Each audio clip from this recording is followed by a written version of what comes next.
Hello everyone. Tonight, we're starting with a story that sounds impossible at first, yet it happened right on my own body. A strange illness, a curse, or something neither doctors nor spiritual healers dared to name. It has to do with dreams, and with death. I know, heavy start. And trust me, if you're lying in a dark room right now, you'll probably wish you saved this story for the daytime. The first night it happened, I thought it was just another weird dream. In the dream, I was standing at the end of a hallway in someone's house. The yellow light above kept flickering like it was dying, and at the far end, there was a person staring at me, shaking, like I had just told them something terrible. Just a dream, right? But the next morning, I got the news that person had died in the exact same way I saw in my sleep. I don't think you're brave enough to hear all of this. So before the fear kicks in, do me a favor, hit the like button and subscribe. Now, before I go on, I want to know something. Where are you listening from? Your bedroom? The kitchen? Lying on the couch? What time is it for you? Are you scrolling on your phone while listening? Or did you turn off the lights, pull the blanket up to your chin, put on your headphones, and get ready to scare yourself? Good. Turn off the lights, pull up your blanket, and put on your headphones. Let's begin. This all started about 3 months ago. Back then, I chalked it up to stress too much overtime, not enough sleep. Strange dreams weren't surprising. That night, I found myself in some place I'd never been before. A worn-out old house, wooden floor slightly warped, yellowed walls, a dying light bulb gasping at the end of the hallway. I was standing still, frozen in place like someone had placed me there.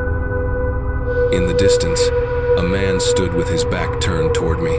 I couldn't see his face, only his shoulders trembling, and the sound of ragged breathing echoing through the hall. I didn't know why I was there. I couldn't move. In the dream, it felt like I was a character being controlled by someone else. Then he spoke. One sentence rushed, cracking. "Don't come near me." I didn't even have time to react before he collapsed. The ceiling light flashed once, then died. Everything went pitch black. I jerked awake, heart slamming against my ribs. Just a dream, I told myself. The next morning at work, I sat down and overheard coworkers whispering, "Hey, did you hear? The guy renting the room in Block B died." Someone asked, "How? What happened?" "Collapsed in the hallway last night.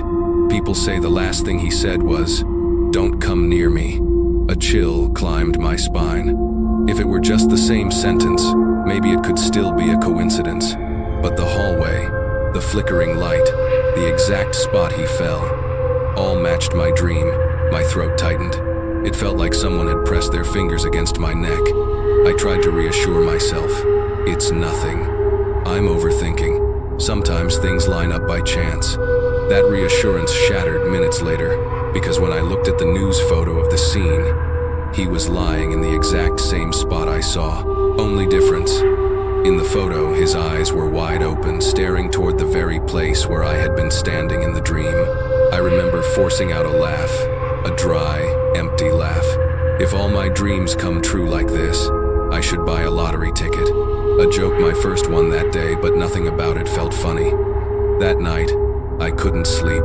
Every time I closed my eyes, the hallway came back. Half joking, half terrified. I told myself not to dream random stuff again, like dreams had an on-off switch. Another joke, but I didn't dare laugh, because every time I thought about it, I saw that dead man's eyes. On the second night, things got worse. I dreamed of the same hallway, but longer this time, dimmer. And I heard footsteps dragging behind me. I didn't dare turn around. It felt like if I did, it'd see something I shouldn't. The next morning, I rushed to tell my best friend. He burst out laughing. "You binge too many horror movies, man. Drink some water. Chill." I knew he was joking, but I couldn't laugh with him. Another joke, my third of the day, and I wished it were true. I tried to forget the dream, but 2 days later, I realized I couldn't, because that wasn't the last dream, and that man wasn't the last victim. The moment I realized this wasn't just coincidence was on the third night. I was sitting on my couch, trying to watch a comedy show. I barely laughed twice before my phone buzzed. Unknown number. The screen flickered like it was trembling along with my hands. I hesitated. Who calls at 11 p.m.? That's the hour when late-night phone calls usually bring bad news. And I was right. I picked up and only heard breathing. Heavy, broken breathing. Exactly like the man in my first dream. I asked, "Hello? Who is this? Are you okay?" No answer. Just trembling breaths, like someone fighting for their last ones. After 5 long seconds, a man's voice finally broke through, fragmented, desperate. "I'm the one from yesterday." I frowned. A voice I didn't know. "I think you've got the wrong number. Yesterday, I saw you in my dream." My chest clenched. I shot up from the couch without realizing it. His voice grew weaker. "You stood by my bed, looking at me. Not you, but the thing wearing your face." My skin crawled. He described exactly what I had felt, my shape, but not my breath, not my eyes. I tried to stay calm, though my mind was screaming. "Where are you? I can call an ambulance." He coughed violently, then choked. "No, I won't. Make it. Don't say that. You're talking fine in the dream. You stood right here, right by my bed." Then I heard something crash like his phone hitting the floor. I yelled, "Hello? Hey, talk to me." But all I heard was wind and a faint dragging sound, like someone breathing right against the phone. I immediately called emergency services, gave them the address he mumbled at the start, and ran outside to grab a taxi. When I arrived, the scene froze me in place. Police, paramedics, a stretcher covered with a white sheet coming out of his tiny room. People whispered. He died exactly like the rumors. Called someone, said some weird stuff, then collapsed. They say if you dream of someone, you die in 3 days. I pushed through and asked, When did he die?" A woman replied, "About 5 minutes ago. They said he just called someone. 5 minutes. Exactly when he called me. No more coincidences. None." I stepped into his room, door half open, empty except for one thing next to the bed. A worn mark on the concrete floor, as if someone had stood there for a very, very long time. As if I or the thing wearing my face really had been there. I swallowed hard, forced out a shaky laugh. Maybe I need a new job. People keep calling me at night because they dreamed about me. I'm becoming a celebrity in other people's dreams. A joke, my voice trembling harder than the wind in that phone call. As I turned to leave, an older man stopped me. "You know the dead guy?" I shook my head. "No, he called the wrong number." The man stared at me for a long time like he was looking through my skin. He didn't call the wrong number. I froze. "You know something?" he whispered. "I dreamed of you last night too." It was like someone punched me in the chest. Worse, he dreamed of me last night, which meant he had entered the 3-day countdown. I asked, trying to stay calm. What did you see me doing?" He trembled. "You were standing by my bed." I stepped back. "But you didn't have a face." The night wind blew through. I wanted to run back into the dead man's room, lock the door, and cry. But I couldn't, because 2 people had died after dreaming of me, and the third was standing right in front of me. I left the building with my head feeling like a block of lead. I didn't sleep that night, not even a second. Lights on, music playing, videos running. But even awake, I felt like someone was standing behind the sofa, bending over me. I tried to reassure myself. "It's fine. It's just stress. Just stress." A weak joke popped into my head. If the stress gets any worse, he'll turn into a prophet. But I didn't laugh. By 5 a.m., I was on the edge of collapsing. I was terrified to sleep. Terrified that if I drifted off, he'd find myself standing in someone else's room again, wearing my face, but not being me, and that person would die 3 days later. So I did the only thing that made sense. I went to the hospital. I walked into the neurology department while the sky was still dim. The nurse looked at me like, "Did you stay awake I forced a crooked smile and said, "Yeah, guess me, and the night shift demons are best friends now." My second joke of the day, though, really, it was just me trying not to shake apart. They sent me to a sleep specialist. The doctor skimmed my chart, looked at my face and asked, "How long has it been since you slept properly?" I think 3 nights. Main symptoms? I dream of people dying. You afraid of sleeping? Yeah, a lot. He took notes, calm as if he'd seen plenty of stressed out cases like me. But then I added, "And the people who dream about me, they actually die." His pen froze for 1 second, just one, but I saw the flicker of unease. I told him everything. The man in the hallway, the phone call from the dying guy, the older man who dreamed of me last night. I didn't exaggerate. I didn't dramatize. I just repeated what happened. The doctor folded his arms. "Well, run a sleep test today. I want to record your brain activity even if you only drift off for a few minutes." I nodded, though inside I felt like a bundle of burned wires. In the testing room, they attached electrodes all over my head, cold, prickly. I lay on the bed and tried to keep my eyes open, but the more I tried, the harder it became. Exhaustion had piled up too high. The doctor said casually, "Just close your eyes for a moment. If you sleep, the machine will pick it up." I wanted to say, "No, I'm not sleeping," but my eyelids felt like concrete slabs. My body betrayed me. I slipped into sleep before I even knew it, and I saw it. Not someone else's dream this time. It was mine. I was standing in the same lab room, the exact room I was sleeping in except darker. No lights from the monitors, no doctor, no staff, nobody, just me, but not me. Another version of me stood in the corner, hunched a little, head tilted, like it was curiously watching me sleep on the test bed. There was no light, yet I could see its outline clearly.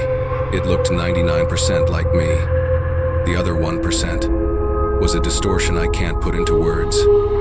I tried to shout, but my throat locked up like someone's hand was squeezing it shut. The other me took 1 step toward me.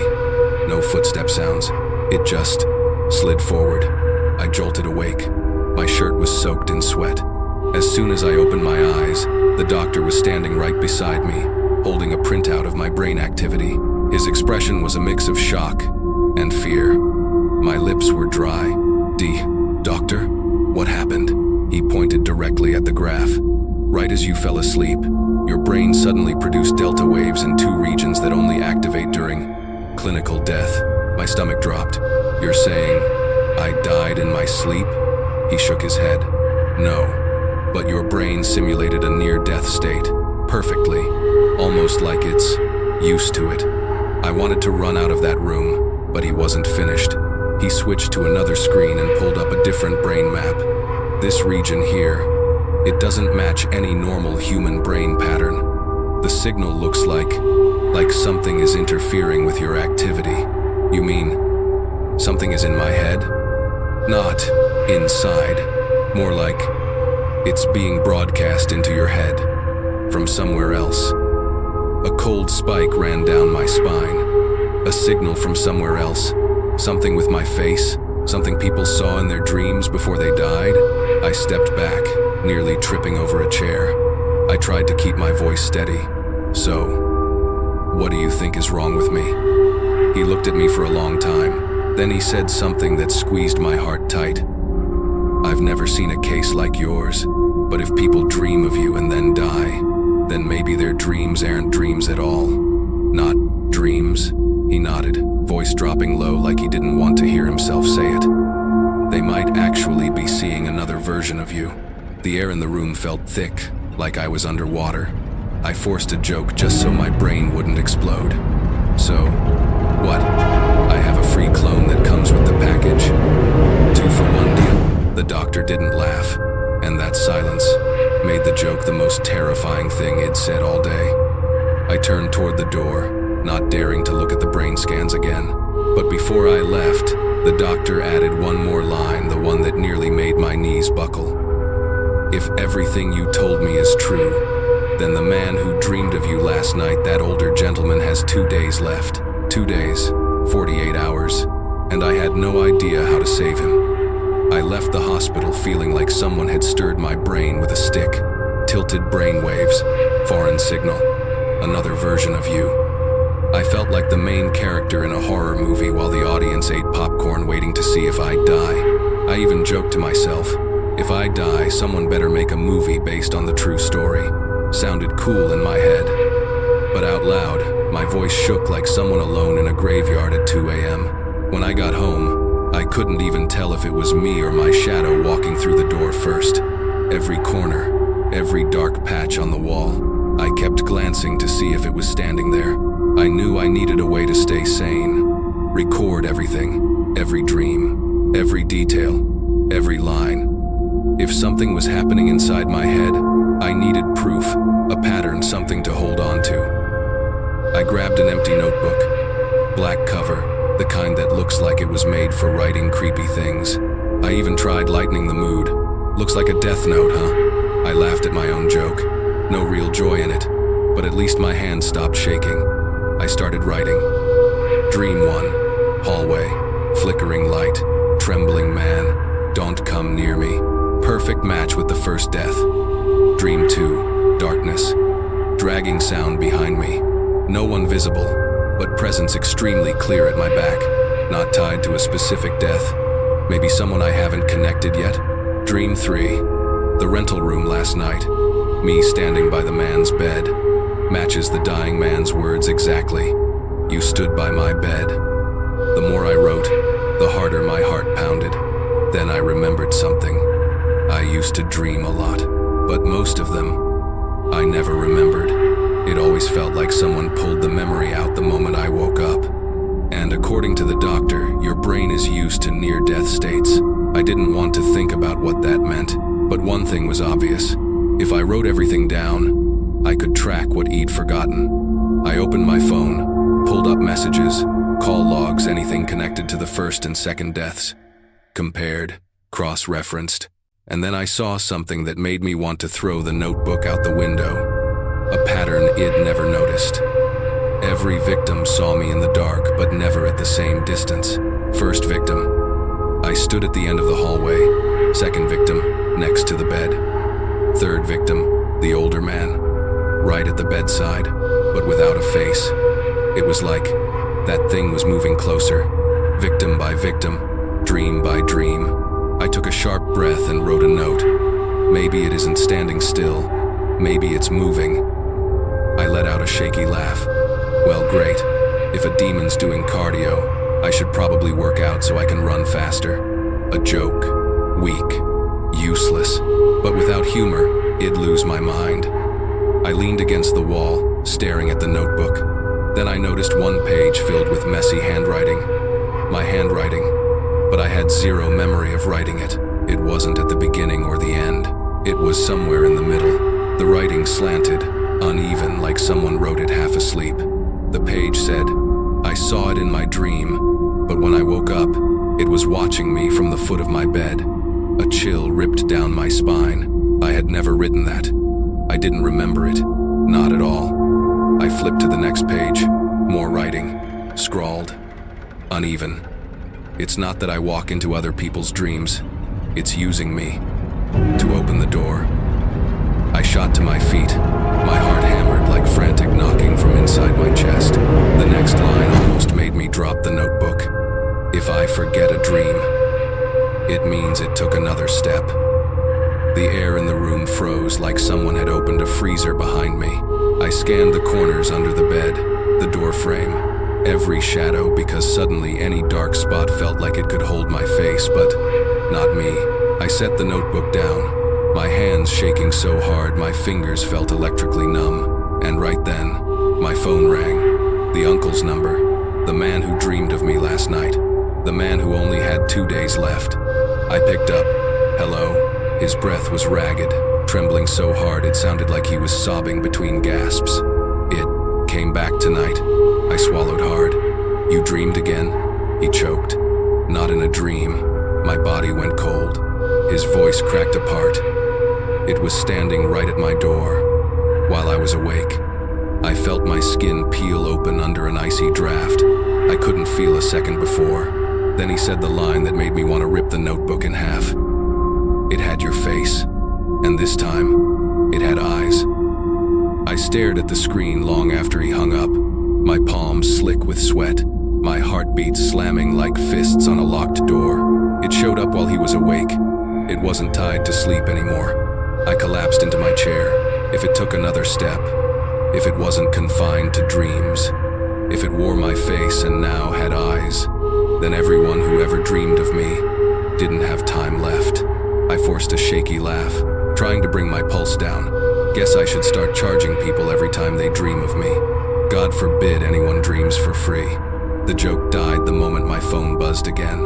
A text from Min, my closest coworker. Hey dude, you awake? I dreamed about you last night. Freaky as hell. My hands went numb. No, Min couldn't be next. No. I called immediately. He picked up, voice groggy. What's up? Why are you calling so early? You saw my text. I saw it. I shouted. What did you dream? Tell me. He laughed. Dude, relax. I just saw you standing behind me. It's normal, right?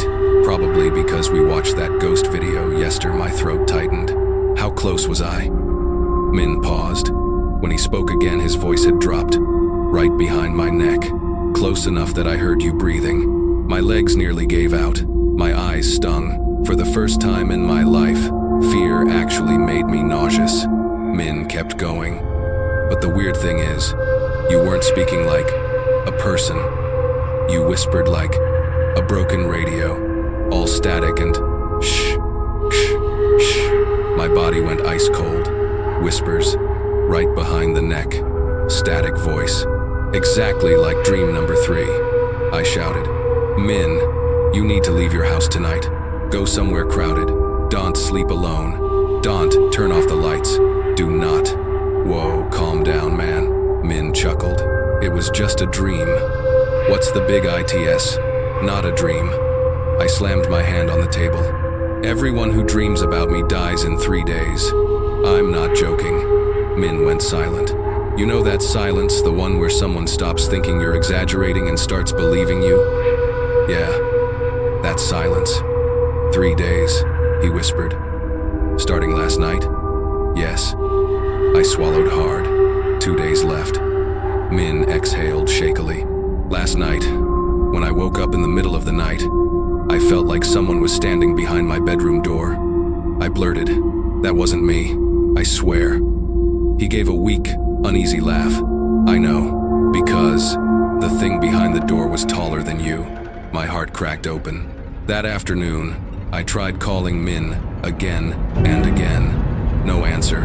I rushed straight to his apartment building. The door was locked, no sound inside. I pounded on it. Min, open up. Min. No response.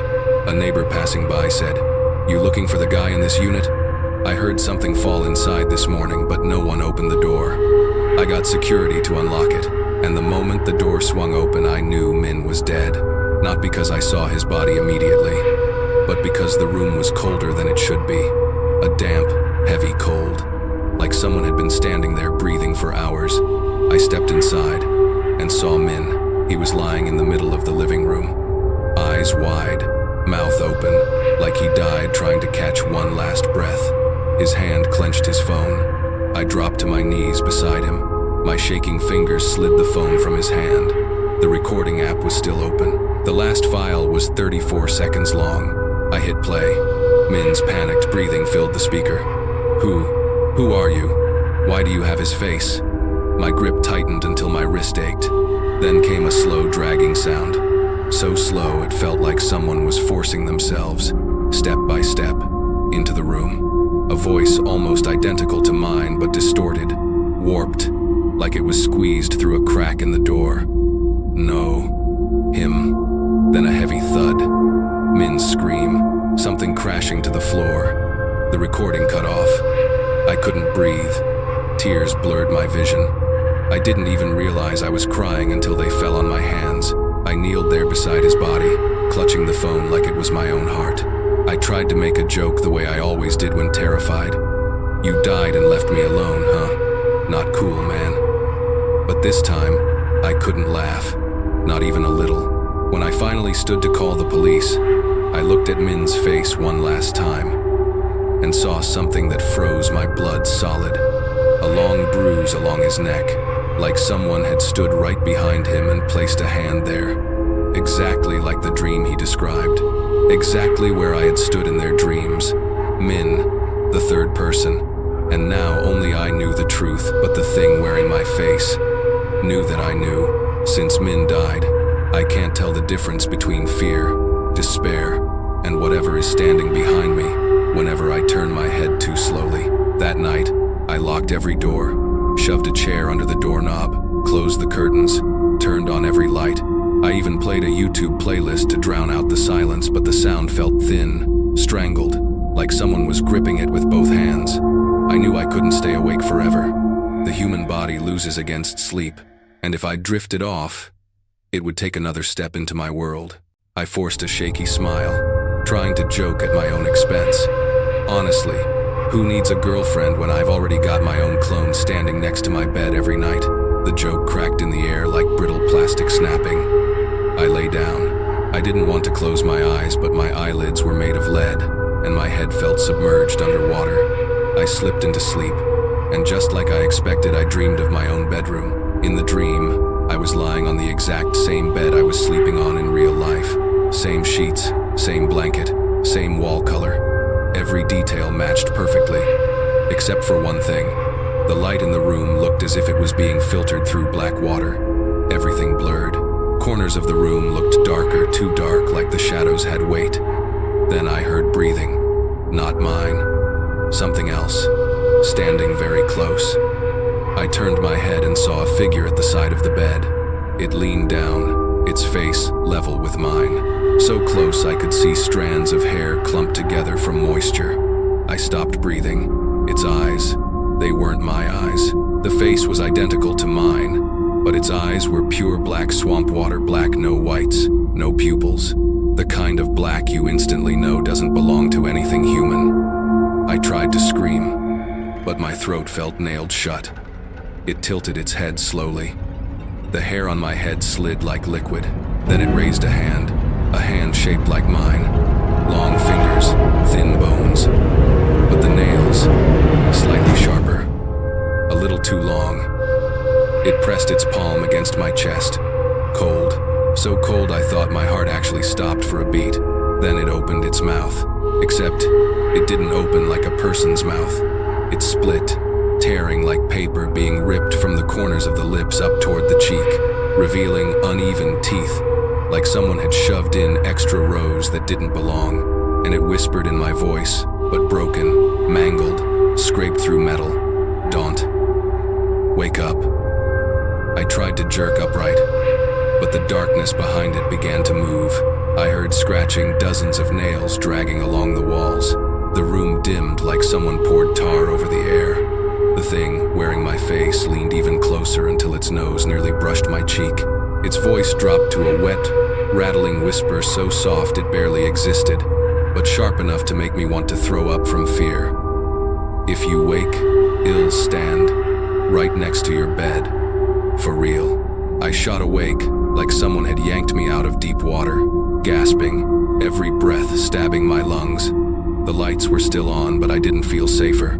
I looked to my right, the space beside the bed, empty. I stared at the corner of the room. Nobody there. I let out a shaking laugh that sounded almost like crying. Well, at least it's not trying to split the rent. The smile died the moment I noticed something.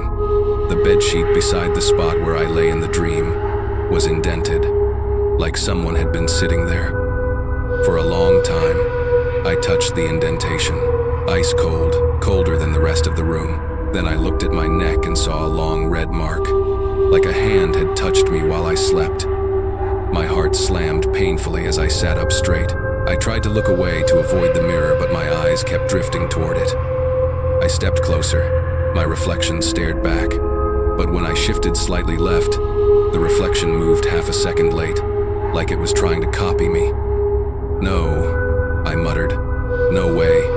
I raised my hand.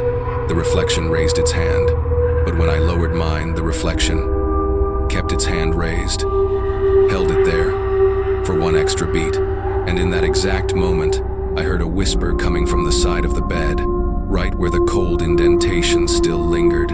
"I told you. If you woke up, it'd be standing right here." I whipped around. Nothing, but the blanket at the foot of the bed had been pulled down, even though I never touched it. I froze, and then I realized something far worse. It was learning how to exist in my room even while I was awake. The night after the mirror moved half a beat late, I knew guessing wasn't enough. I needed proof.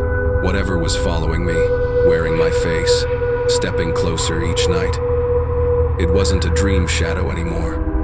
I bought a cheap pet camera, something that could record the whole night. I tried to joke about it. Tomorrow I'll probably just see myself sleeping ugly, not some ghost. Haha. But the haha came out like a dying lighter, weak, shaky, dead. I set the camera in the corner, pointed it straight at the bed, turned on the nightlight, left the door ajar a little, even switched on the bathroom light. I did everything I could, and still didn't feel safe. I lay down, pulled the blanket to my chest. I told myself, just sleep. Whatever happens, there'll be evidence. I drifted off. I didn't dream anything, or rather, I didn't remember dreaming, which was even worse.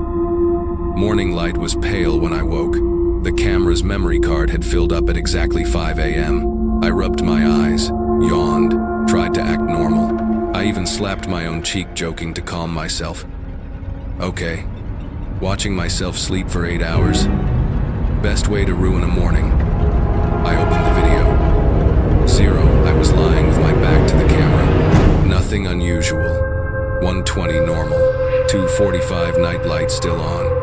3:17 blanket shifts slightly as I roll over. 3:21, camera shakes a bit, like weak Wi-Fi interference. 3:29, the night light flickers. I frowned and scrubbed back. 3:29, one flicker. 3 hours, 29 minutes and 4 seconds. Second flicker. 3 hours, 29 minutes and 6 seconds. Third, then total darkness. The room went pitch black for 1 full second. 3 hours, 29 minutes and 7 seconds, the light came back on. And the moment it did, I saw a figure, crouched, right at the edge of the bed by my feet, squatting low, head tilted, hands resting on its knees, completely still except for the faint rise and fall of its shoulders. I rewound, this time watching slowly. I wanted to believe it was glitching, a coat, a shadow, anything normal, but no, it was there, crouched like a predator, hair hanging forward, covering half its face, motionless. I leaned closer to the screen, and that's when I saw it, the detail that nearly stopped my heart. It was me, but the face was wrong. Its eyes were wide open, pure black, no pupils, no reflections, just 2 bottomless pits. I kept scrubbing forward, 3 hours, 29 minutes and 8 seconds. The real me was still asleep.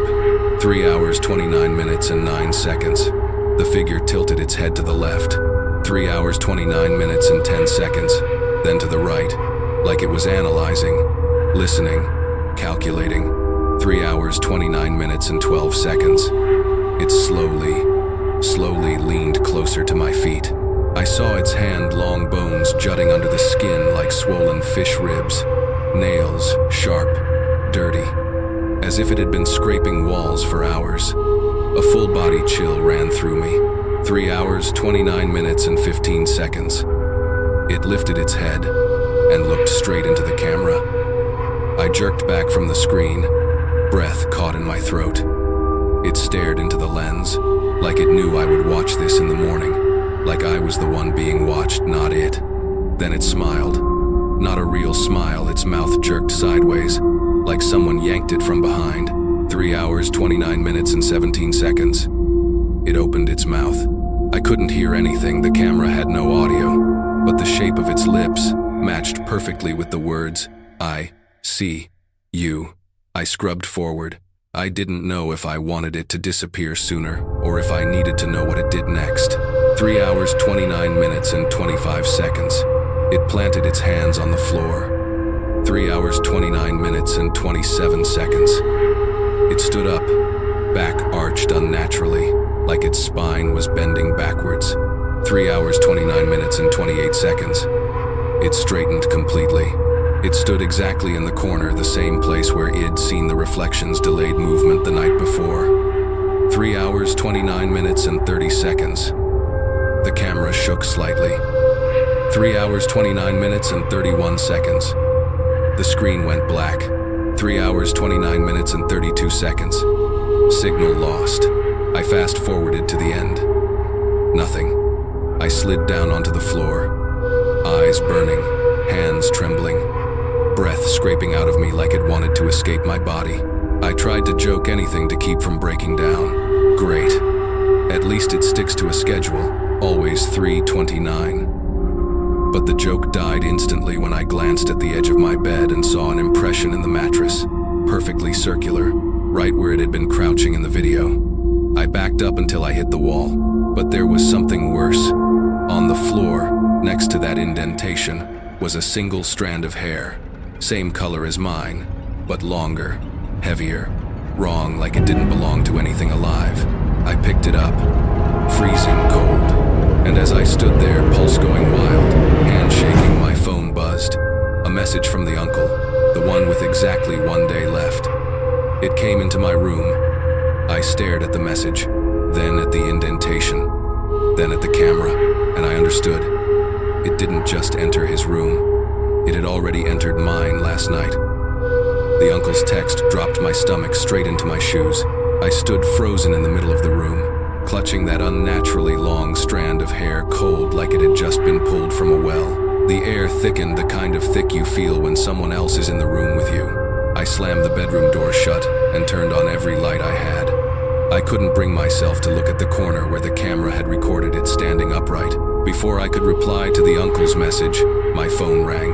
Unknown number. Again. At this hour, unknown numbers were always bad news. I swallowed hard and picked up. Hello? No answer at first. Just sobbing. A woman crying, strangled, broken, like someone drowning in their own breath. I gripped the phone tighter. Are you okay? Who is this? The crying softened, then a shaky voice. Is it you? You're the one from my dream. I froze. I didn't know the voice. Not a friend, not a coworker, a stranger who had also dreamed of me. I forced myself to ask, What did you see me do? Her voice scraped through the speaker like wind through a metal pipe. You stood at my bedroom door, then you touched my neck. Every hair on my body stood up. I whispered, terrified of the answer. You dreamed that? Last night? She sobbed harder, like she understood what that meant.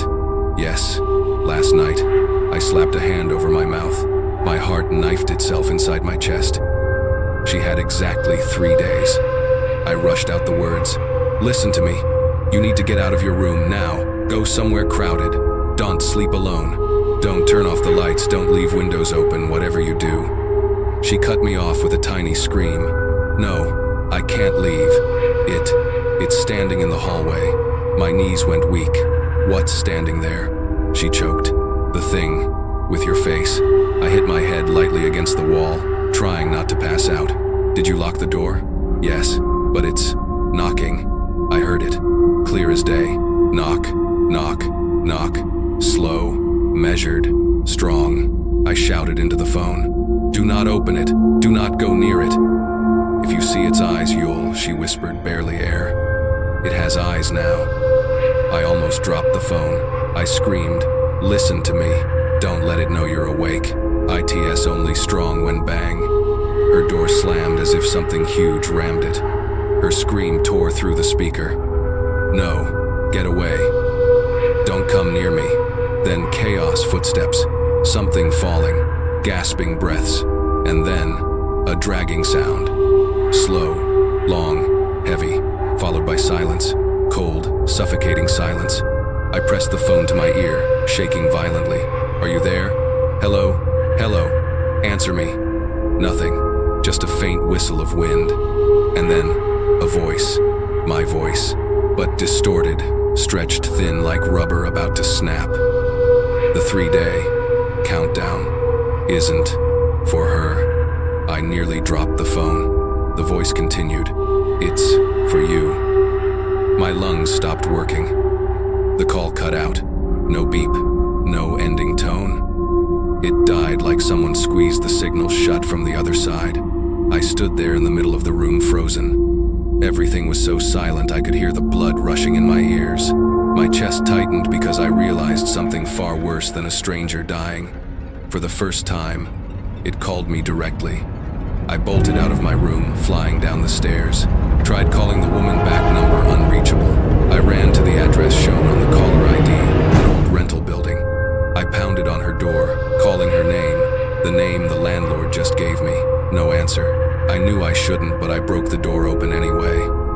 The room was pitch dark, no body, no blood.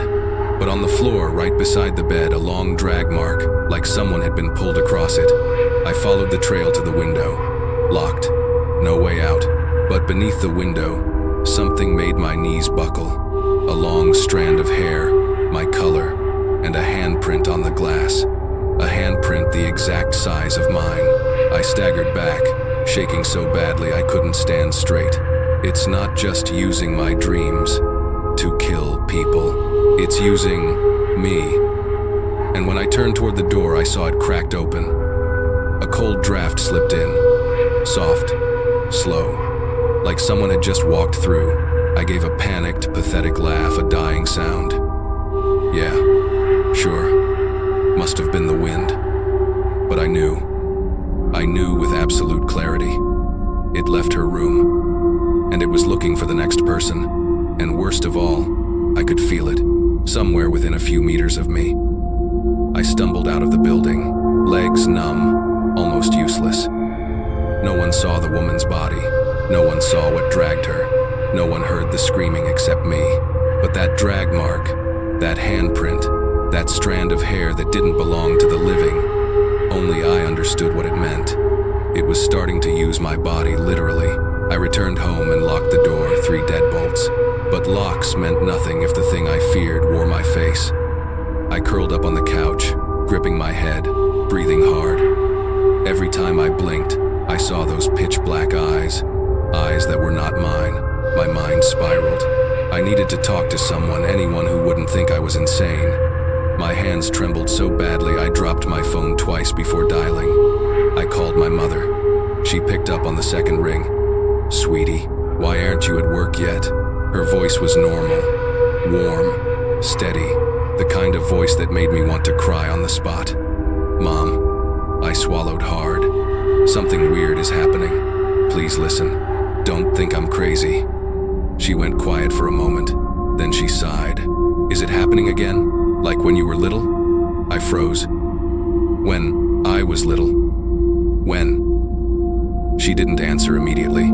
Then her tone shifted lower, heavier, a tone I had never heard from her. "Since you were 5. My palms went cold.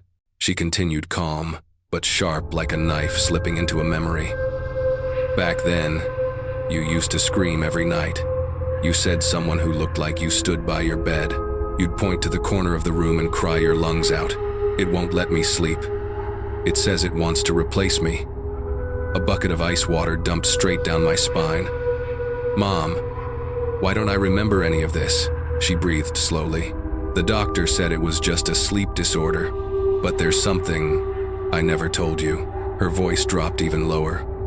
"One night, I saw you lying in bed, but your mouth was moving, like you were talking to someone." My heartbeat hammered inside my ears. She continued, "I asked who you were talking to. You pointed at the empty spot beside your bed and said, 'It's sitting there.' I shot to my feet. The empty spot, the exact place it crouched in my camera footage." Mom's voice quivered as she went on. "The next day, the doctor called it sleep paralysis. But I didn't believe him. Because once, I walked into your room and saw..." She stopped. "Mom, please, I need to know everything. I saw you, on the bed, and sitting at the edge, was a shadow, shaped like you, but facing away from me. My legs nearly gave out. Mom, are you sure you saw it clearly?" "Clearly," she whispered. "Clear enough, I thought. Maybe you sat up while dreaming. But when I turned on the lights, the shadow vanished, and you were still lying in bed. My entire body shook. Mom, why didn't you tell me earlier? I was scared. Her voice cracked. I was scared that if I told you, you'd remember, and it would come back for you. I gripped the phone so hard my knuckles hurt. Mom, it has come back. Not in dreams this time, in real life. I heard her inhale sharply. Then she said, in a tiny whisper like she feared someone else was listening, "Do you remember when you had that high fever at 9? Barely. Why? That night, the doctor said it was night terrors, but I saw you sit up, eyes open, and say something I will never forget. My chest tightened until it hurt. What did I say?" She whispered, trembling. "You said, 'It's about to take my place.'" My knees buckled. I almost dropped to the floor. Mom added, voice breaking, "And the next morning, you remembered nothing." I asked the one question, the only one that terrified me more than all the deaths it witnessed. "Mom, when I said that, did my face look normal?" Silence. A long, long silence. Then she answered, voice splintering, "It wasn't your face." I collapsed onto the floor. Turns out, it didn't just show up recently. It wasn't some random curse that found me. It had been with me since the beginning, since before my memory formed. I thought I was the one being pulled into other people's dreams, but I wasn't. I was the exit, a doorway, and it had been standing beside my bed since I was a child, and I'd spent my whole life forgetting. But the part that chilled me the most was the last thing Mom whispered so soft it barely reached my ear. "Sweetie, don't let it catch your eyes again." I shot upright, and at that exact moment, in the reflection of my bedroom window, I saw a shadow standing behind me, very close, close enough that I could feel its cold breath on my neck. I froze at the sight of that silhouette behind me, but after a single heartbeat, it vanished. Or rather, I wasn't sure if it vanished, or if it simply slipped into a darker corner where my eyes couldn't follow. I spun around, scanning the room. Nobody, nothing. But the cold on my neck remained the kind of cold that feels like someone else's breath brushing your skin. I locked the door, backed up to my desk, letting my spine press tight against the wall just to make sure nothing was behind me. I could hear my own heartbeat heavy, disjointed. The call with Mom was still active. My voice shook. "Mom, I need to ask you something else. Why has that thing looked like me since I was little? Is it connected to me somehow?" I heard Mom swallow before answering. "Sweetie, have you ever looked closely at the back of your neck?" My breath hitched. "Why would you ask that?"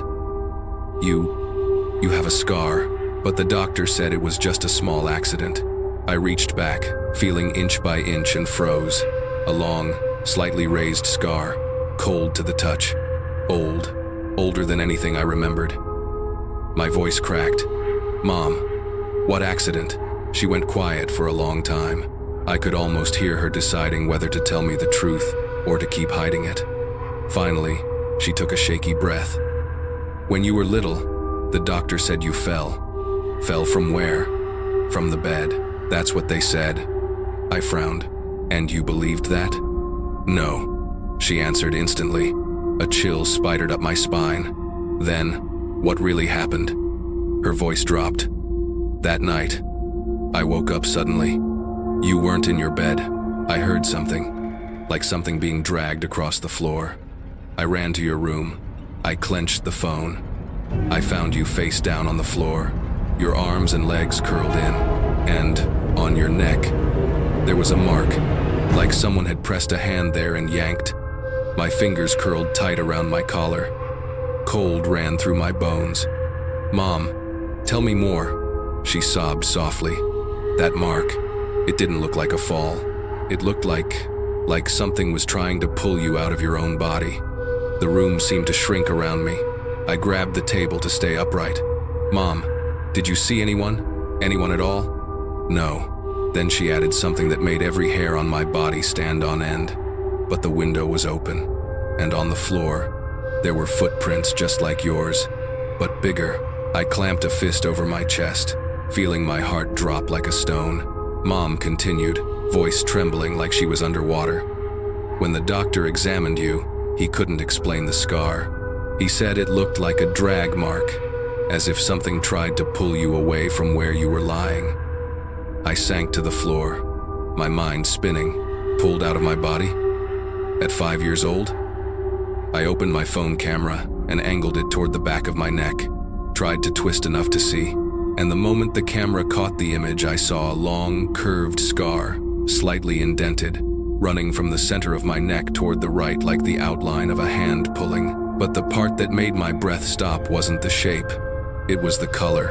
It wasn't pale like old scars. It was bluish-purple, bruised, freshening, as if something had recently touched it. I whispered, "No, no, no, no." I touched the scar. Ice, not the cold of skin. The cold of water, like something from the bottom of a well had brushed me.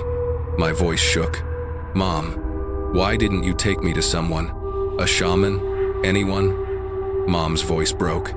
I did take you, but he only said one thing." "What did he say?" She whispered. "He said, 'This isn't a human wound, and the thing attached to it resembles him too much.'" The phone nearly slipped from my hand. "Mom, who is it?" Mom swallowed hard. The shaman said, "Everyone has a shadow sometimes, but in your case, your shadow wasn't standing behind you." I went still. "Then where was it?" She breathed the words like a confession. He said, "It stands beside him, and it wants to stand where he stands." I slammed my fist into the floor, panic rising so fast it felt like drowning. The scar on my neck wasn't an accident. It was its hand. From when I was a child, and in that moment, everything clicked violently together. It wasn't just my shadow. It was the thing that tried to pull me out of myself. And now, after all these years, after all its patience, it was back to finish what it started. I stood and went to the mirror, lowered my collar, revealing the scar, staring at it, and right then the room's light flickered, just once, but long enough for me to see, in the mirror behind me, a shadow, head bowed, standing inches from my neck, so close its breath made my hair stir. I whipped around, no one, but in the mirror it was still there, unmoving, eyes locked onto the scar. I stood frozen, staring into the mirror. The reflection wasn't me, or rather, it wasn't only me. The shadow behind me stood so close its head nearly touched my shoulder, tilted as if sniffing the scar at my neck. The lights flickered again, rapid, jittery like invisible fingers twisting the switch. I didn't turn around. I didn't dare. I kept my eyes locked on the mirror. My breathing went shallow, heart thudding violently. Then the thing in the mirror lifted its head. I saw its eyes, two dark pits deep, solid, lightless, not human, not belonging to any living creature. It tilted its head. Its cracked lips stretched into a smile stitched together with black thread. "Why do you still dare to look at me?" I stumbled backward for real, but in the mirror it didn't move with me. It stayed where it was, only its neck twisted, following my movement. "Exactly." I screamed and threw my phone to the floor on instinct. The lights snapped off, and in that moment I dropped straight into sleep. Not normal sleep. It felt like something grabbed me by the hair and yanked me under. When I opened my eyes again, I was standing in a place made of pure darkness. No ceiling, no walls, no floor. It wasn't the real world. It was like the empty space between two worlds, a black void that went on forever. I turned slowly, confused. "Hello? Anyone here?" My voice echoed back in layers, like it was getting lost inside itself.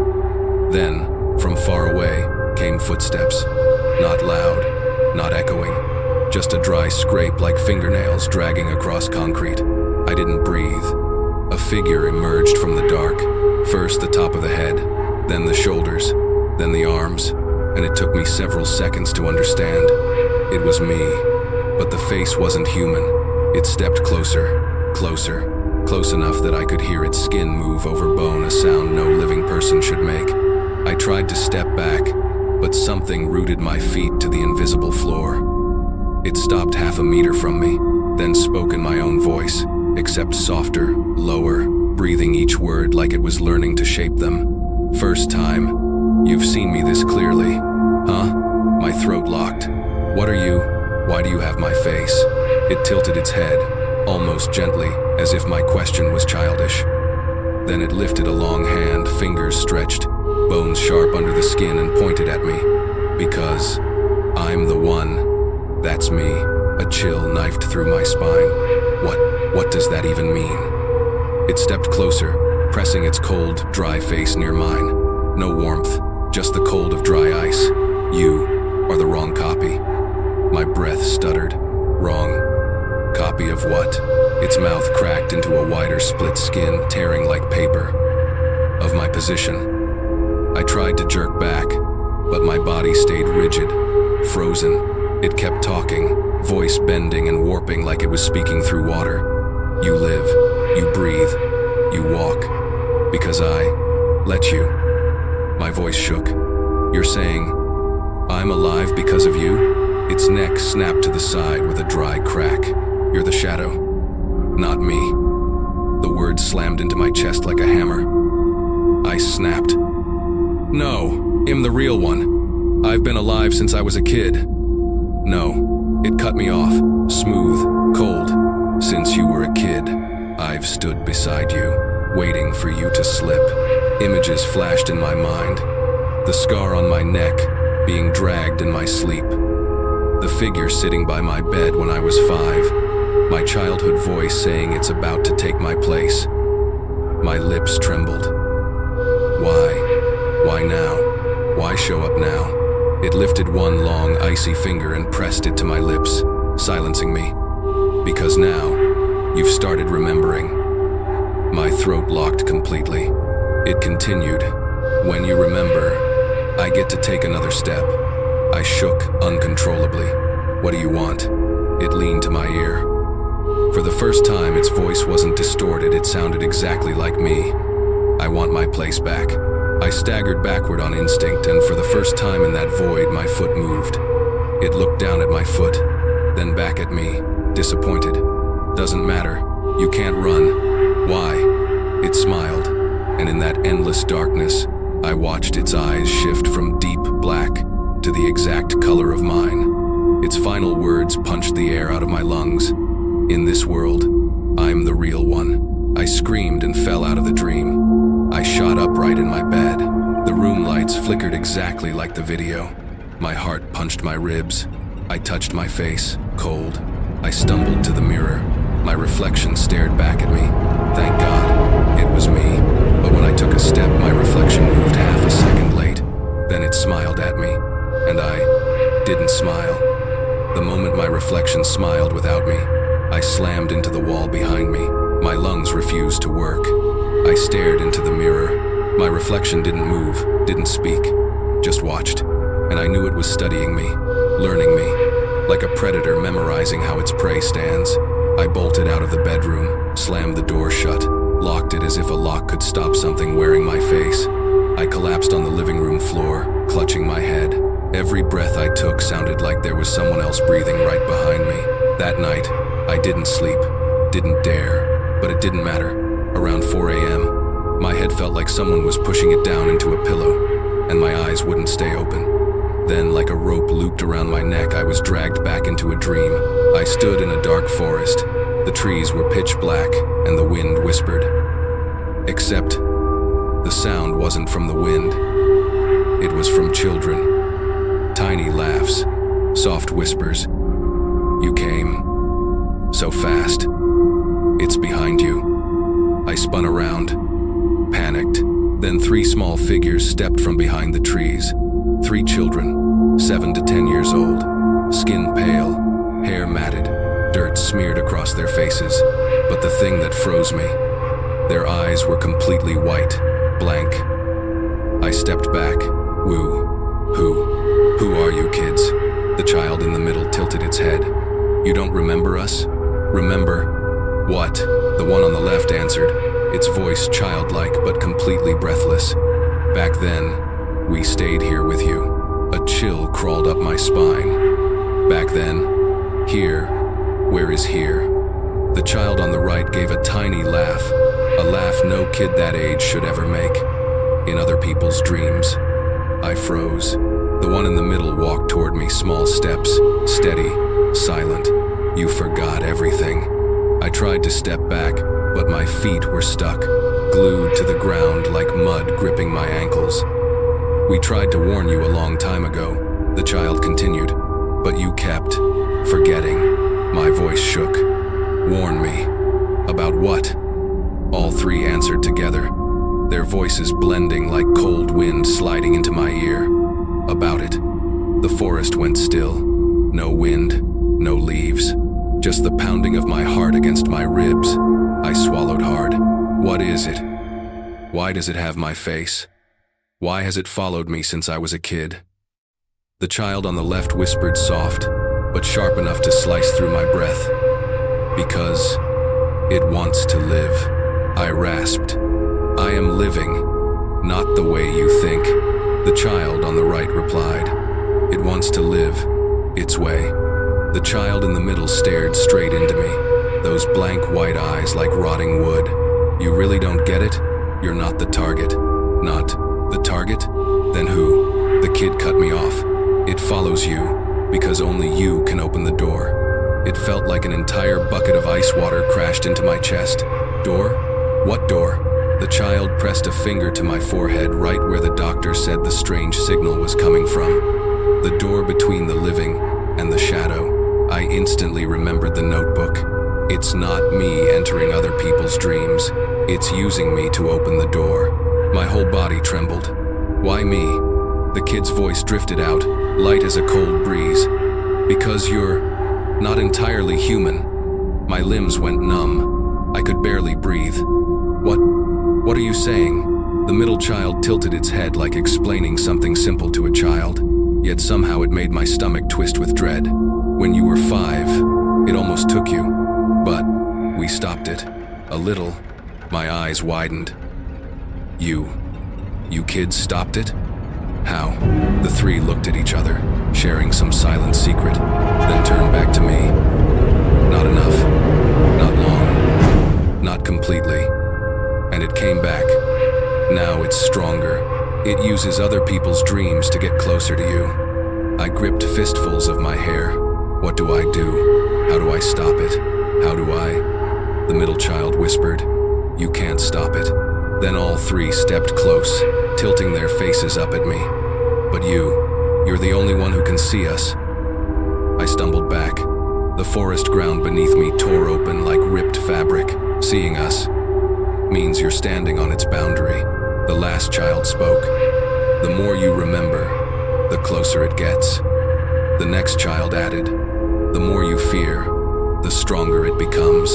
And the smallest one whispered. The more awake you are, the more clearly it sees you. A cold wind slammed across my face.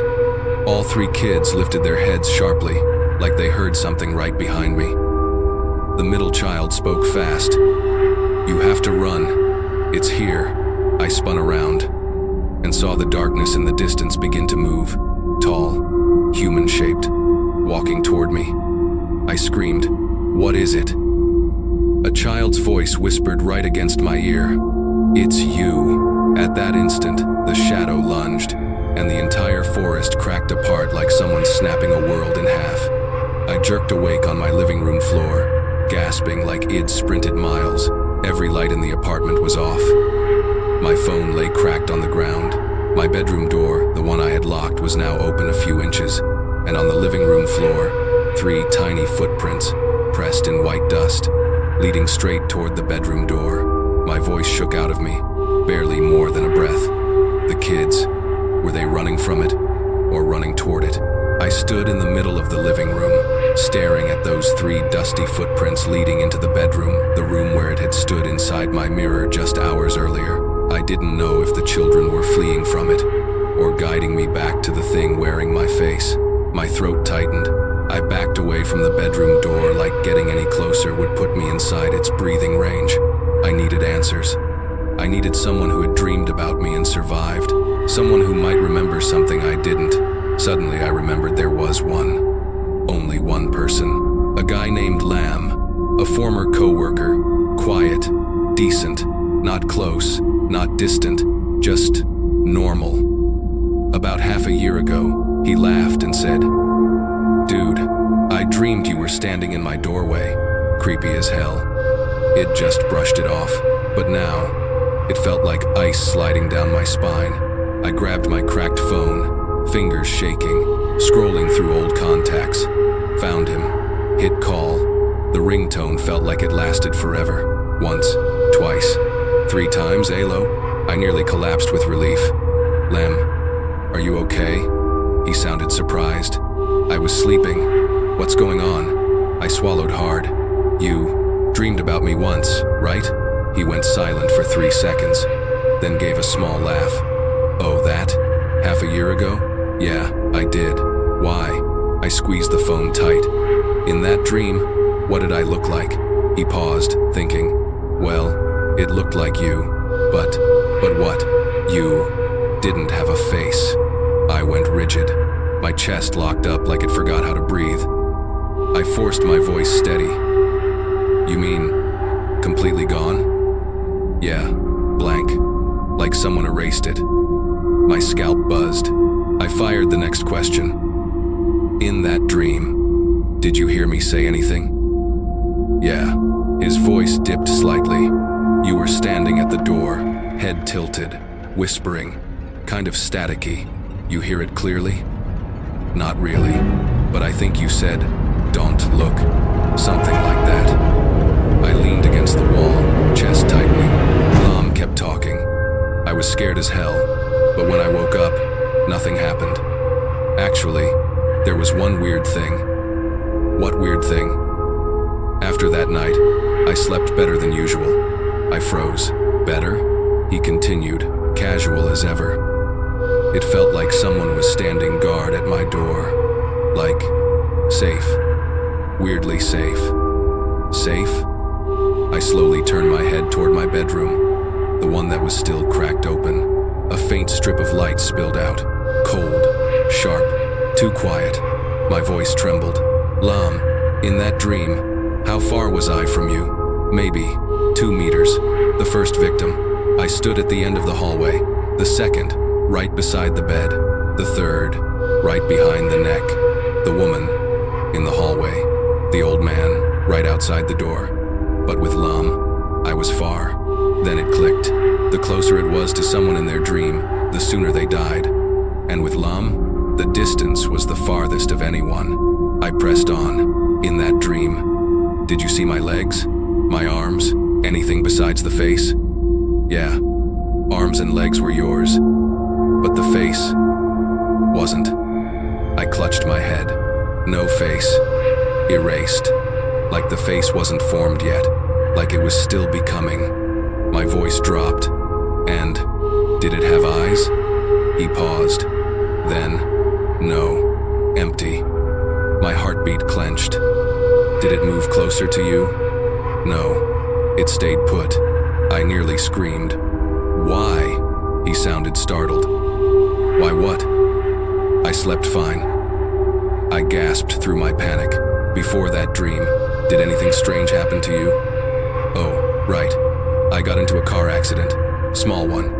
He sounded completely unfazed. "Car hit me, but another car blocked it, so I was fine. People said I almost died, though. Almost died. Near the boundary. Near the living shadow threshold. Like the doctor said." My voice cracked into a whisper. "In that split second, you almost died. You opened the door." "What door?" "The door between the living and the shadow. And you got lucky." Lam chuckled. "What, I got hit by ghost wind or something?" I didn't laugh. "You saw it before it was complete. It wasn't close enough. It didn't have eyes. It didn't have a face." I swallowed hard, then asked the most crucial question. "Lam, tonight, don't turn off your lights. Don't open the door. And if you see a shadow," he cut me off. "No need. I moved yesterday. New place." I blinked. "New place?" "Yeah, yesterday. Wanted somewhere safer." My blood iced. "Why yesterday? Not months ago?" He laughed faintly. "Well, something weird happened yesterday." I was sleeping and heard knocking. Opened the door, nobody there.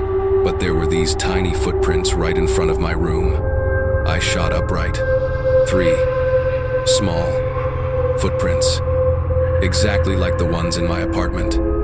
Lam, where are you? My new place. Room 302 inches, the old housing block. I blurted out. 302? Block A. Yeah? I clutched my head, collapsing to my knees. Lam, listen to me very carefully. I'm listening. That's the room the woman from last night rented. It's not empty. Lam went silent. Then, slowly, when I walked in, the door was already open. My breath stopped, and someone was standing in the corner of the room, same height as me, watching me. My skin went cold. Lam, did you run? No. His voice shifted. Thick. Wrong. You know something? Then I heard him laugh. Quiet. Like breath leaking through a crack.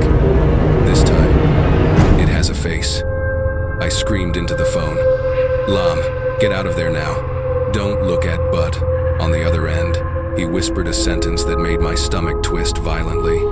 It said, "It wants to thank you for bringing it here." Then the line cut. No beep, no click, just dead. Like a hand had wrapped around his throat and crushed the call shut. I stood frozen in my living room, phone trembling in my hand like a seizure. And from the crack in my bedroom door, something was breathing. The call cutting off right after Lam's last sentence left me standing in the middle of my living room like every drop of blood had drained out of me.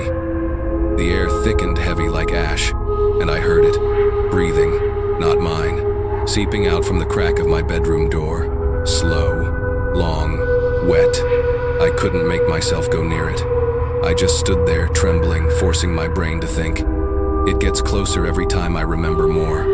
So, to survive, should I forget or remember everything so I can figure out how to stop it? My knees almost buckled, but panic shoved me into another thought. If it really tried to pull me away when I was little, the hospital would have kept records. I sprinted to the wooden cabinet, the place where Mom kept every document from my childhood, neatly labeled and sorted. I tore through each drawer, and then I found it. An old envelope, yellowed with age, crushed flat at the bottom like someone tried to hide it there. A faded handwriting scrawled across the front. 9/4, Q, hospital urgent. My fingers shook as I opened it. I pulled out the papers, the summary of my medical file. I read line by line each word, making my eyes widen further. Male patient, 9 years old. Admitted in a state of respiratory arrest. No response to stimulation, no detectable pulse. CPR performed for 7 minutes. Heartbeat returned at 217. I felt my blood drop to my feet.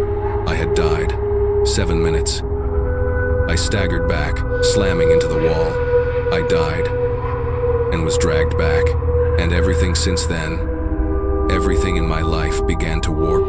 The strange dreams, the second me, the scar on my nape, the feeling of being pulled out of my body, the shaman saying, "It resembles him too much."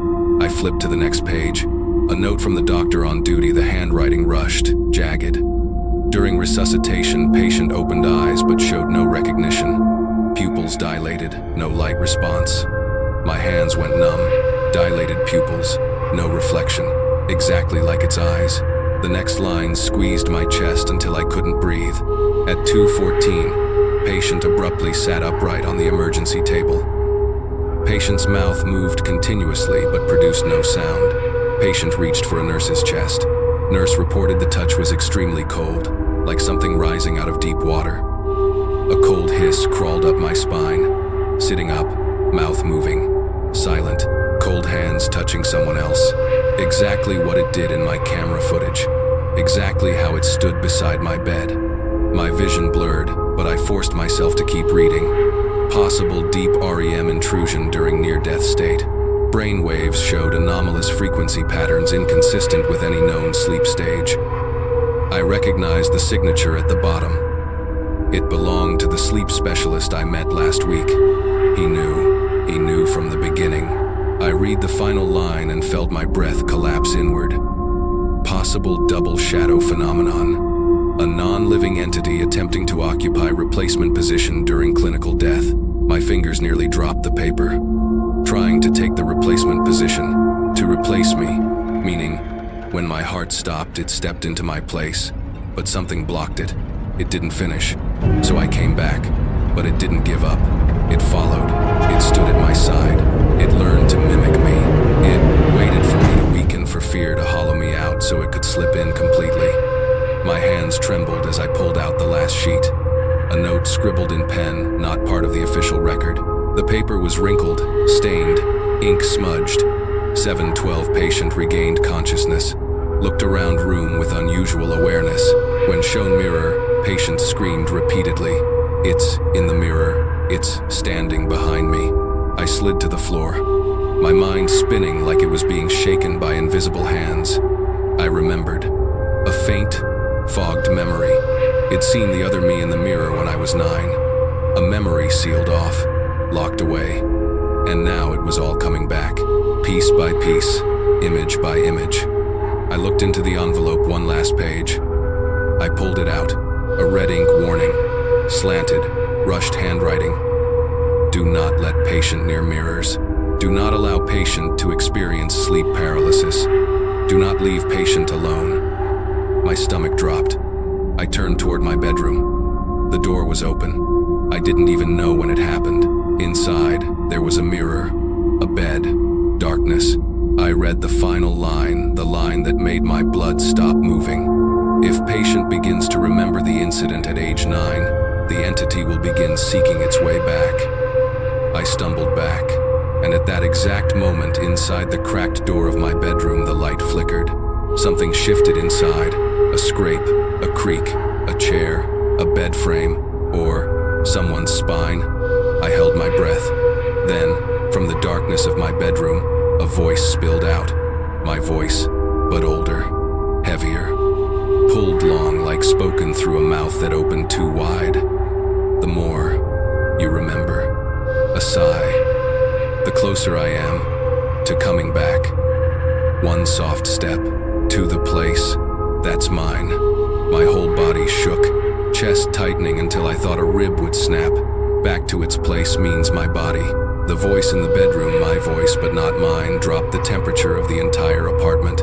I staggered back, lungs scraping for air. Coming back to my place. Somewhere along the way, its voice had become clear. Too clear.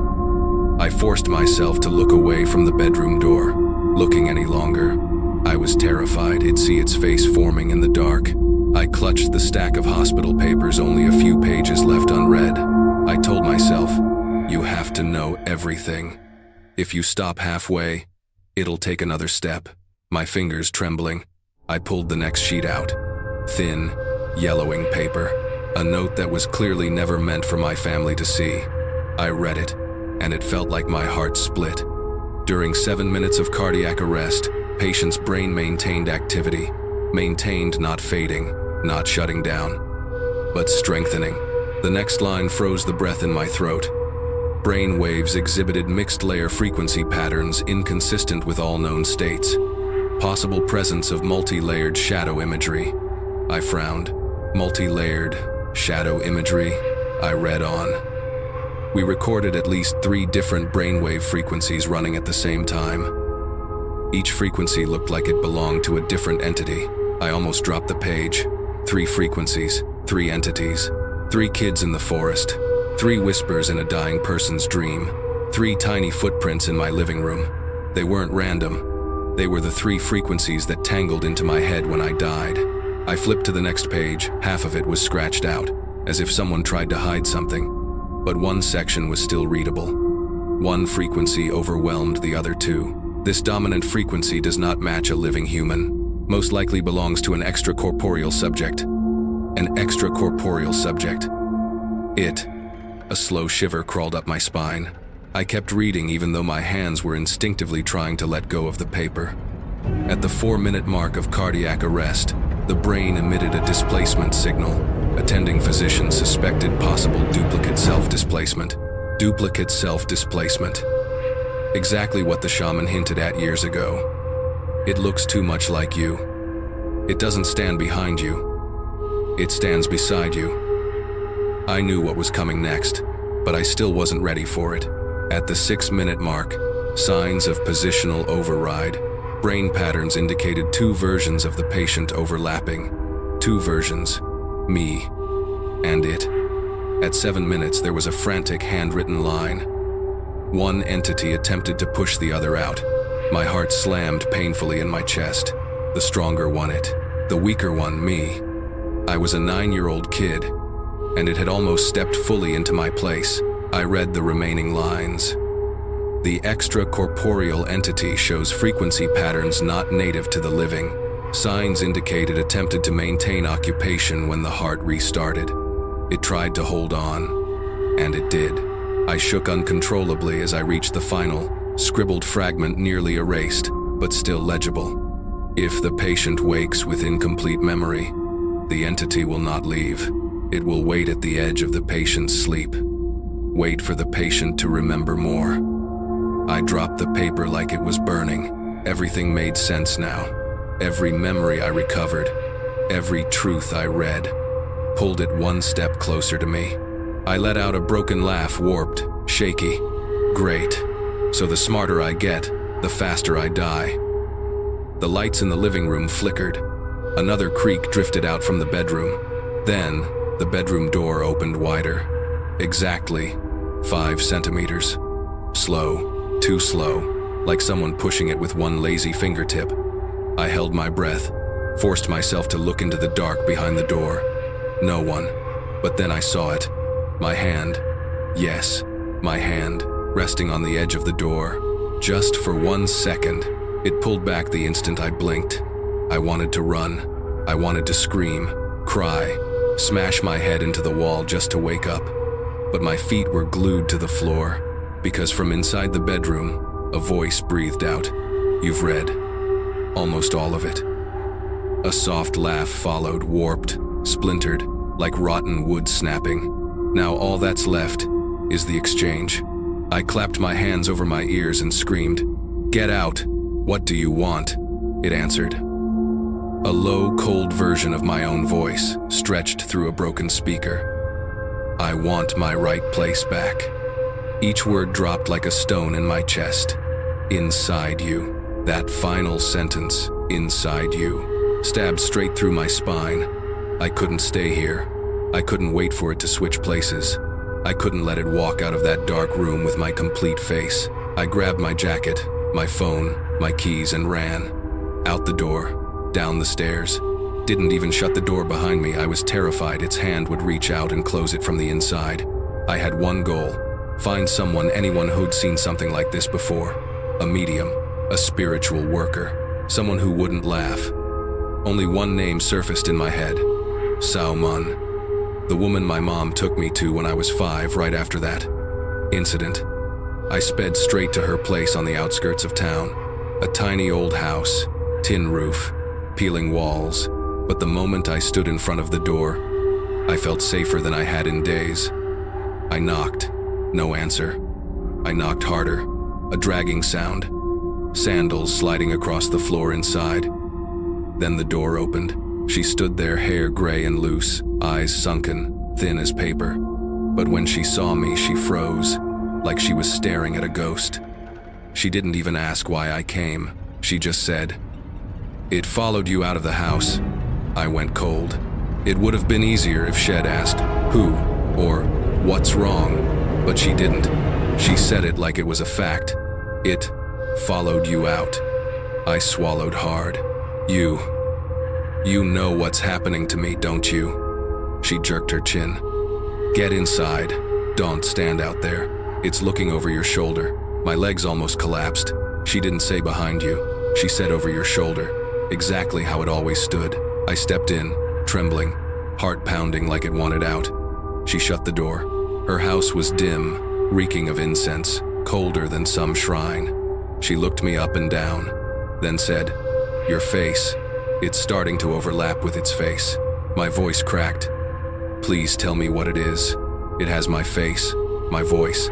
It stands by my bed. It's trying to take my place."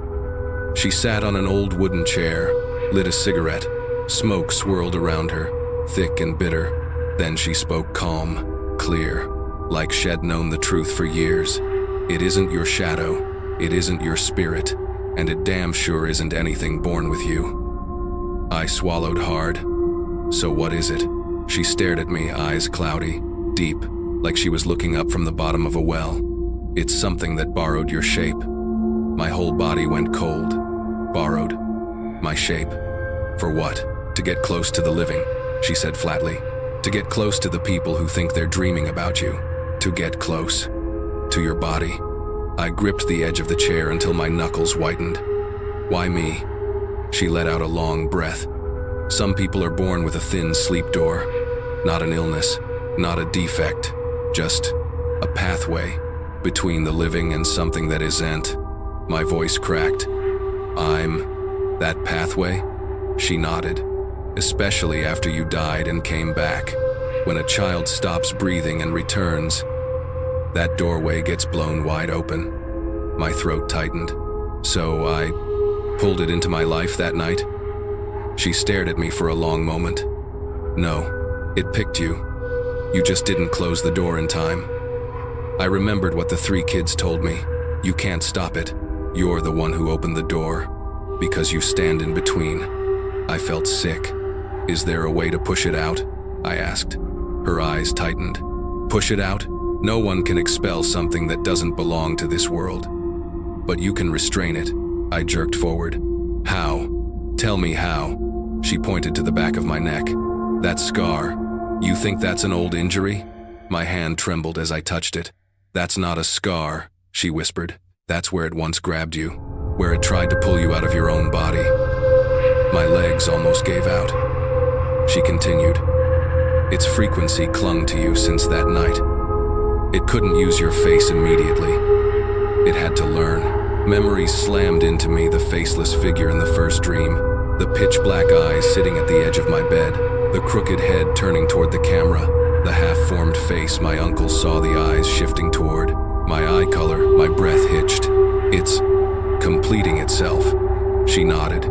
And soon, it'll look like you so perfectly. No one will tell the difference. I clutched my head. What does it want? To kill people around me? To scare me? To make me panic? She shook her head. No, all that is secondary. It has one goal, I whispered. What goal? She spoke slowly, each syllable sharp. It wants to live inside you. Cold sweat drenched my spine. She added, it uses your image to get closer to the living, because anyone who dreams of you opens that doorway a bit wider. Doorway to what? She looked at me in old woman's eyes, but sharp like a blade. The doorway to switch places. The whole house seemed to exhale. I froze. So, it's actually about to switch places? She sighed. When its face is complete, when its eyes match yours, when its voice matches yours, it only needs one thing. I couldn't breathe. What thing? She whispered. It only needs you to look it in the eyes. Once. My heart detonated in my chest. Her hands shook as she added, and I'm telling you the truth. I can see it standing right outside my door. I shot up to my feet. The front door made a sound, a slow, cold, deliberate knock. Exactly like the knock the dead girl heard. Salmon grabbed my wrist, her nails digging into my skin. Don't look, the knocking repeated. Knock, knock, knock. She looked at me, fear finally showing in her eyes. It came to take your shape back. The knocking on her door echoed through the house, slow, even, patient, like something that knew exactly how to make a human heart seize up. I froze. Salmon squeezed my wrist hard enough to bruise. Don't look, she whispered, voice brittle. If you look now, you lose. My throat tightened. What does it want right this second? She didn't answer, just stared at the trembling door. For the first time, I saw her genuinely afraid. A woman who'd lived her whole life in the spirit world shaking. Finally, she murmured, it wants to test how long you can hold your place. My breath stuttered. Can it come in? She shook her head. Not yet. but it needs only 1 second. If you turn around. The knocking stopped. Silence vacuumed the entire house. I tried to breathe quietly, so quiet I could barely hear myself. Then a small sound clicked from the corner of the room. Tap, like a fingernail touching wood. My whole body seized. Bah, I whispered. She raised a finger. Silence, but I felt it, the shift in the air. The weight. It wasn't outside the door anymore. It was inside her house, inside the same room as us. That cold, wet heaviness in the air. I'd felt it before, in my bedroom, in my dreams, standing right next to me, right next to my bed, right beside my neck. Salmon whispered, her lips barely moving. Don't turn around. Don't look behind you. It's standing in the corner. I shook violently. I won't look. Not enough. She leaned close to my ear. Her voice was so faint it barely sounded human. Which corner is it in? I wanted to cry. I don't know. It wants you to know. The moment you know, that's when you look. I squeezed my eyes shut, tears spilling. I'm not looking. Am not. Her grip tightened on my wrist. Steady. It looks like you. It uses your face to bait you. I clenched my jaw. Does it have a full face yet? No one answered, but the soft tap, tap, tap behind me kept going, like fingernails, my fingernails tapping her wooden floor. I wanted to run, but my feet felt cemented to the ground. My neck felt held in place. I stammered, "Bah, it really is behind me?" "No," she said instantly. I exhaled just for half a second. Then she added, "It's on your left." My stomach dropped. The left side of the room, right by the wall, where the curtain hung, the darkest corner in the house. I heard it breathing, a sound no human throat could make. Its breath dragged long as if pulled through torn lungs, through water, through a space that wasn't meant for the living or the dead. I kept my eyes locked forward, not left, not at the mirror, not anywhere, but the skin on my left cheek felt a cold, wet exhale brushing across it. I choked. I can't do this. Salmon inhaled sharply. You can, because it isn't standing in the right place yet. My voice cracked. What place? She shut her eyes, then said, "It's only complete when it stands at your full height and looks you straight in the face." I nearly fainted.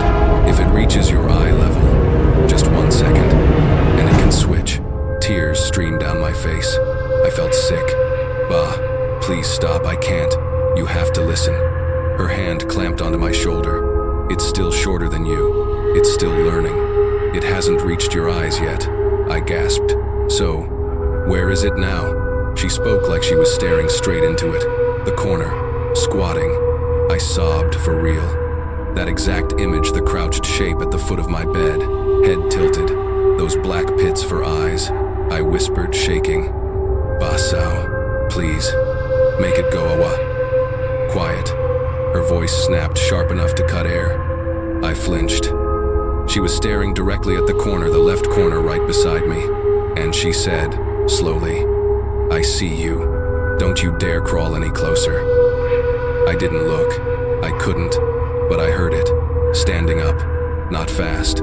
Not human. Slow, each joint cracking, bones stretching too long, like they were bending through something not meant for living bodies. I gasped. "Bah, it's standing up." "Yes." Her breath hitched. "It's a little taller now. A little closer to your height." My nails dug into the floor. "So it's trying to match me?" She didn't answer, which was answer enough. I shook my head violently. No, I don't want to see it." "Good." Her hand tightened. "Don't. It's testing you." Testing what?" "Testing if you'll turn your head. If you turn, it takes your place instantly." I was shaking uncontrollably. "Bah, is it still on my left?" She swallowed. "No." My knees buckled. Then, "Where is it?" A cold breeze slid across the back of my neck. Salmon answered, her voice trembling because she was looking at it for me. "Behind you." My heartbeat stalled. I couldn't speak, couldn't breathe. She continued, trying to stay calm. It's very close. Tears blurred my vision. I whispered, "Bah, its face. Does it look like me yet?" Salmun sucked in a sharp breath. I knew she was about to say something I would never unhear. Finally, she answered, "It has a face, but it has no eyes." My chest seized. Where are its eyes?" She whispered, slow, heavy, every word like a stone dropping. "It's waiting for you to open yours, so it can take them." And right then I felt 2 freezing fingers press against the back of my neck. A thick, suffocating silence. My voice cracked. "What do you mean? Not the right one?" Salmun didn't get to answer, because right then the thing behind me lifted its hand off my neck. For a second, I thought it left. I almost exhaled, but no, its fingers slid upward, slow, dragging along my skin until they reached right behind my ear. It touched the softest spot cold enough to make my whole body jerk. Salmun shot to her feet, shouting in a hushed rasp, "Don't turn around. IT's trying to enter through your ear." I trembled so hard my teeth clacked. "Bah, I can't take this. It's right up against me." "Shield your eyes," she barked. "Close them." I squeezed my eyes shut and heard it whisper right into my ear. My voice, but warped, stretched, wet. "You've borrowed my place long enough," I screamed, half sobbing. "Salmun, what does it want now?" She backed away, face pale. That sign only means one thing. I held my breath. Everything inside me locked up. "It's found your true name."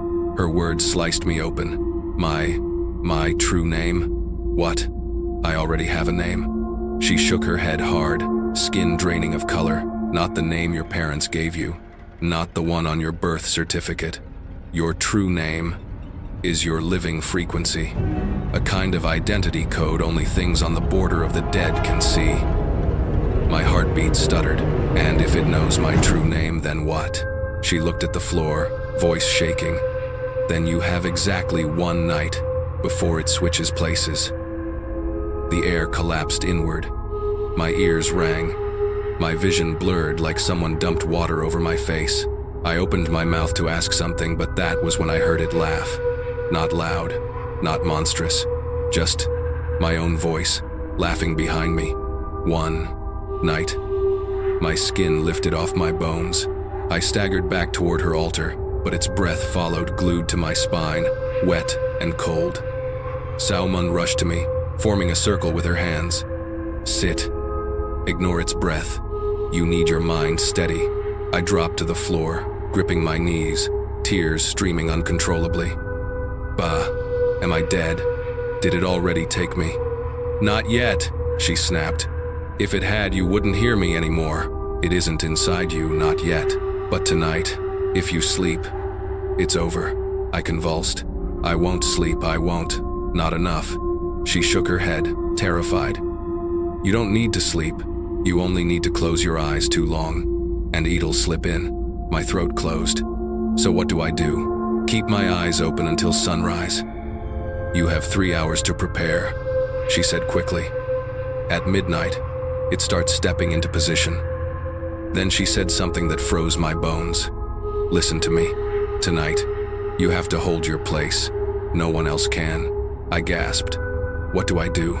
Just tell me." For the first time, her eyes softened, not with kindness, but pity. "You have to live. Stronger than it." I shook. I sobbed. "Live stronger, what does that mean? Tell me, exactly."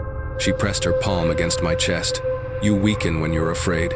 You strengthen when you remember you want to live." "I do want to live," I cried. "I don't want to die." "Wanting isn't enough." She gritted her teeth. "You have to want it enough to rip away everything it's attached to." "You mean, cut it off me?" "Yes." "How?" Before I finished, the door behind us creaked open, all on its own. Just an inch, just enough. Even with no wind, the thin curtain behind me shifted like someone walked past it.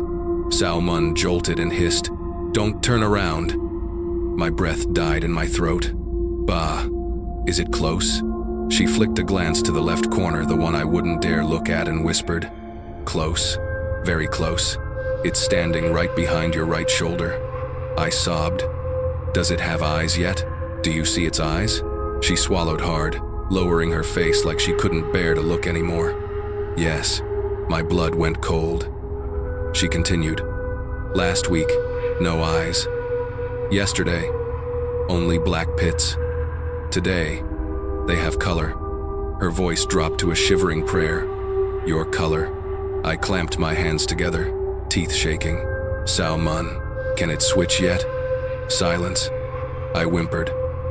"Say it, please. Can it switch now?" Finally, she lifted her head, eyes wet. "It's standing, exactly your height." My heart clenched. Its breath leaned closer, deeper, colder, right at my skin. I whispered the question I never wanted answered. "Bah, what is it doing?" She exhaled like she was hurting for me. "It's measuring your position, so tonight, it can step into it." I cried out. "So I only have tonight." She nodded once, whispering, "Tonight is the last night." The whole room sank. The curtains swelled. The lamp flickered. Shadows on the wall stretched like someone pulling their legs. She barked, "You need to leave. Don't let it stand inside your shadow any longer." I froze. "My shadow?" She nodded. "Your shadow and its shape are already overlapping." I looked to the floor. My shadow had two heads. One was mine. The other tilted slightly to the left. I almost collapsed. "Run," she screamed. "Don't look back. It's right behind you." I bolted for the door, and in that split second I heard my own voice whisper behind my neck, "Tonight, I go back to my place." I tore out of her house like fleeing a mouth about to slam shut. Outside, the night was pitch black, the wind cutting through me like glass. The last night had begun. I could feel footsteps behind me, not mine, not human, something copying the rhythm of a person but not understanding how footsteps work. One step, one shadow, always at my heels. Never faster, never slower. I didn't dare turn around. If my eyes met its eyes, 1 second was enough for it to take everything. I found a cheap motel, a tiny room, no mirrors, no windows, no shadows if I stayed in the center. I locked the door 3 times, pressed my back to the wall, eyes forced wide open. I whispered to myself, broken, trembling, "Don't sleep, don't close your eyes." But the weight behind my eyelids grew heavy, like something was pressing them down with 2 fingers. I slapped myself, pinched myself, bit my lip until it bled. A soft knock, 1 tap, and then silence. I don't know how long I lasted. I only know that when I blinked just once, I heard breathing right in front of my face. Wet, steady, long. I snapped my eyes open. In the murky dark, I saw a figure. My height, my posture, head tilted, eyes open. My eyes, it spoke with my voice but hollow, thin, like it came from inside my ribs. Time to switch. I tried to scream. No sound. I tried to move. I didn't. I tried to open my eyes wider. My eyelids shook and closed for a single beat. Just one. A cold breath flooded my neck, a soft sound like someone stepping into my skin. Then, nothing. Morning light. I jolted awake. Sun leaked through the door crack. Everything was still. I sat up, slowly, too slowly. The first thing I felt was that my body felt a little too big, arms a bit too long, skin a bit too tight, breath deeper than necessary. I stood, walked to the tiny motel mirror. I looked at myself. I smiled. Half a second later, my reflection smiled back. I touched my face. My skin was cold. The eyes in the mirror stared at me, exactly my eyes. And one question rose in my mind, slow, heavy, like someone else whispered it from inside. Who opened their eyes this morning?